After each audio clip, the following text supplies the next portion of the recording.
محمد جنید باب المدینہ کراچی سے۔ میں نے خواب میں دیکھا کہ طوفان بارش وغیرہ جو آ رہی ہے اس میں بہت پریشان ہوتا ہوں میں، اور پھر میں کہتا ہوں کہ بھائی اذان دو، پھر سے طوفان ٹل جائے گا۔ جنید بھائی، باب المدینہ سے آپ نے کال کی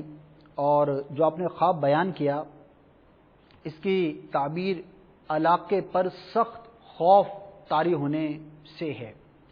آپ جس علاقے میں رہتے ہیں وہاں پر خوف اور اس طرح کا جو ہے وہ ہو سکتا ہے۔ اللہ تبارک و تعالیٰ کی بارگاہ میں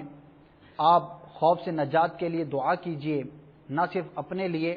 بلکہ اپنے اہل محلہ کے لیے، اپنے شہر کے لیے، اپنے علاقے کے لیے اللہ تبارک و تعالیٰ کی بارگاہ میں دعا کیجئے۔ اس نیت کے ساتھ کچھ نیک اعمال کیجئے، اللہ تبارک و تعالیٰ کی راہ میں کچھ صدقہ کیجئے، خیرات کیجئے، کہ صدقہ اور خیرات جو ہے یہ اللہ تبارک و تعالیٰ کی رحمت سے بلاؤں کو دور کر دیتا ہے۔ اور ویسے خوف، ہراس، یہ سب چیزیں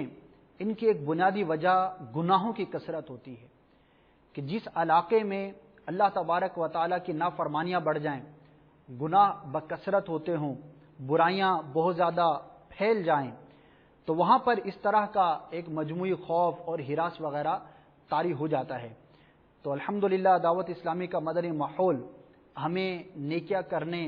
اور برائیوں سے بچنے کا ذہن دیتا ہے۔ میرے شیخ طریقت امیر اہل سنت دامت برکاتہم العالیہ نے ہمیں جو مدنی انعامات کا تحفہ عطا فرمایا ہے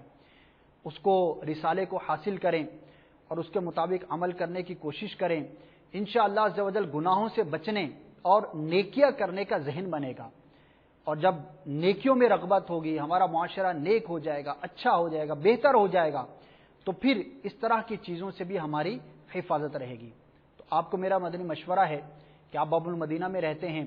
آپ فیضان مدینہ آپ سے زیادہ دور نہیں ہے، فیضان مدینہ میں حاضر ہوں، یہاں پر مکتبۃ المدینہ سے مدنی انعامات کا رسالہ حاصل کریں۔ انشاءاللہ عز و جل آپ کو بہت کچھ سیکھنے کا موقع ملے گا، مدنی قافلے کے مسافر بھی بنیں، وہاں جا کر دعا کریں، اللہ تبارک و تعالیٰ آپ کو، آپ کے علاقے والوں کو، تمام مسلمانوں کو خوف سے امن نصیب فرمائے اور ہر طرح کی آزمائش سے محفوظ فرمائے۔